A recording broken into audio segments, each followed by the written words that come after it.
সাকিব ভাইয়াকে নিয়ে কাজ করার পরিকল্পনা করছেন পরিচালক চয়নিকা চৌধুরী। হাই এভরিওয়ান, আমি রূপম চলে এলাম নতুন ভিডিও নিয়ে। বন্ধুরা, প্রথমেই বলে রাখি আজকে হয়তো চ্যানেলে একটু কম ভিডিও আসবে। আমি জাস্ট ভিডিও করেই বেরিয়ে যাবো, বন্ধুদের সঙ্গে একটু ঘুরতে বেরোবো আজকে। যাই হোক, বহুত গরম পড়েছে, কিন্তু তাও একটু বাড়িতে বসে বোরিং হচ্ছি, তো একটু ঘোরার মন করলো, যাই অনেকদিন পরে একটু বেরোবো। তো তার জন্যই আর কি হয়তো একটু কম, মানে ভিডিও কম আসবে চ্যানেলে এই সকালের দিকটা।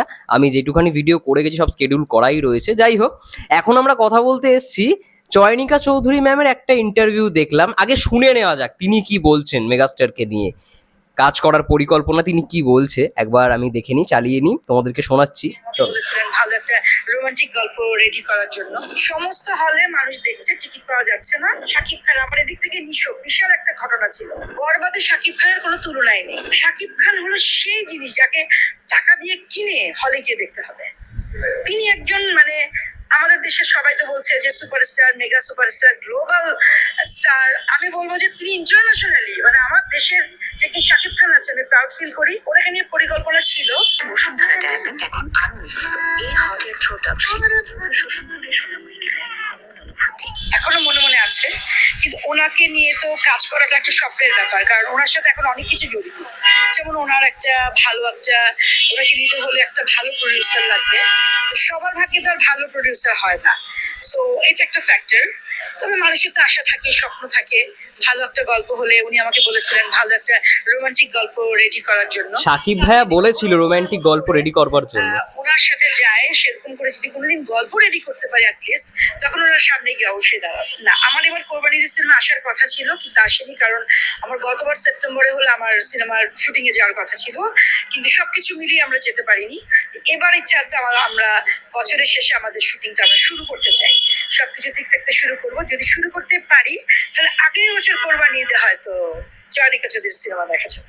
সেই বিষয়টা নিয়ে আমি বলতে চাই, এটা খুবই একটা ভালোবাসার সময়, একটা আনন্দের সময় আমাদের জন্য, আমাদের ডিরেক্টরদের জন্য, যে সমস্ত হলে মানুষ দেখছে, টিকিট পাওয়া যাচ্ছে না। যেমন আমি 23 সালে যখন প্রিয়তম রিলিজ হয়, পাশাপাশি সুড়ঙ্গ, পাশাপাশি প্রহেলিকা। তো অনেকে বলেছিল যে প্রহেলিকা, হায় হায় প্রহেলিকায় তো মানুষ থাকবে না, হলে মানুষ থাকবে না, তুমি মাহফুজ আহমেদকে নিয়ে কাজ করলাই, সেটা বেশি রিস্ক হয়ে গেল। আমার কিন্তু কখনোই মনে হয়নি যে অনেক রিস্ক হয়ে গেল। বুবলি আপু ছিলেন, মাহফুজ আহমেদ ছিলেন, নাসিরুদ্দিন খান ছিলেন, এরকম আরো অনেকে ছিলেন। তো এটাও কিন্তু ওই 23 সালের মতো, কিন্তু এবারে 25 সাল। 23 সালে যেমন 3টা ছবির টিকিট পাওয়া যাচ্ছিল না, মানুষ উপরে গিয়েছিল, পারিবারিক গল্প দেখার জন্য মানুষের ভিড় ছিল। আবার ওদিক থেকে প্রিয়তমা শাকিব খান, আবার এদিক থেকে নিশো, বিশাল একটা ঘটনা ছিল। আমি এই 25 সালে আবার সেম দৃশ্য দেখতে পেলাম, এবং এটাই বুঝলাম। জঙ্গলির কথাটাই বলতে চাই। জঙ্গলিটা যে গল্পটা আবেগী হয়ে সাধারণ মানুষের মনের মধ্যে গিয়েছে, আমি বলবো যে মানুষ, সাধারণ দর্শক গল্প পছন্দ করে, ওরা এখনো আবেগী।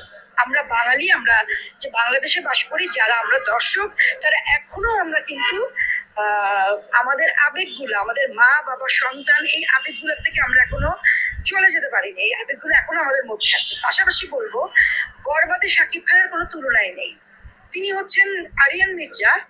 আমি আরিয়ান মির্জাকেই দেখেছি, আমি কোনো শাকিব সেম কথা শিহাব শাহিনী বলেছে। শাকিব খান হলো সেই জিনিস যাকে টাকা দিয়ে কিনে হলে গিয়ে দেখতে হবে। আমাদের দেশের সবাই তো বলছে যে superstar, mega superstar, global star. আমি বলবো যে তিনি ইন্টারন্যাশনালি, মানে আমার দেশের যে কি শাকিব খান আছে, আমি প্রাউড ফিল করি।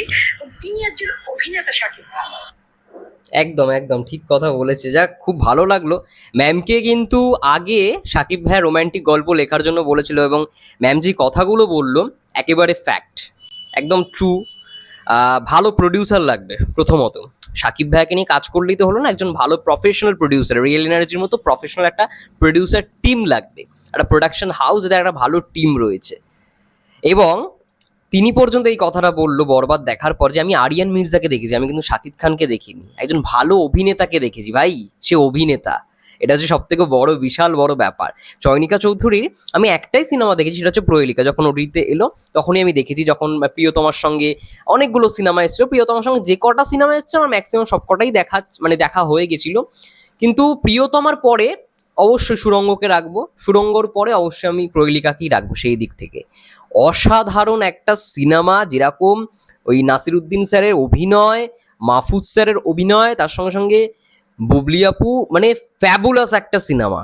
প্রহেলিকা দেখে আমি বুঝেছিলাম যে চয়নিকা চৌধুরী ভাই সেরা একজন পরিচালক, সেরা পরিচালক, ফ্যাবুলাস। আমার সিনেমাটা ফ্যাবুলাস লেগেছে সেই সময়, মানে 2023-এ দাঁড়িয়ে অসাধারণ একটি সিনেমা। যাই হোক, ভালো লাগলো চয়নিকা চৌধুরী এই কথাগুলো বললো, এবং ভবিষ্যতে দেখা যাক চয়নিকা চৌধুরীর পরিচালনায় মেগাস্টারকে দেখা যায় কিনা। সবার প্রথমে একটা ভালো প্রোডাকশন টিম লাগবে, যেটা তিনি বললেন। আর মেগাস্টারকে না এখন এমনই, এখন মেগাস্টারের পজিশন, তাকে দেখার জন্য ভাই লোকে টাকা দিয়ে দেখবে। তাকে এমনি কেন দেখতে হবে? সে মেগাস্টার, তাকে সবাই টাকা দিয়ে যেন দেখে। যাই হোক, এটাই ছিল মোটমাট ভিডিও। তোমাদের কি মন্তব্য অবশ্যই কমেন্ট করে জানাও। ততক্ষণের জন্য সবাই ভালো থেকো, সুস্থ থেকো, টেক কেয়ার। দেখা হবে নেক্সট ভিডিওতে।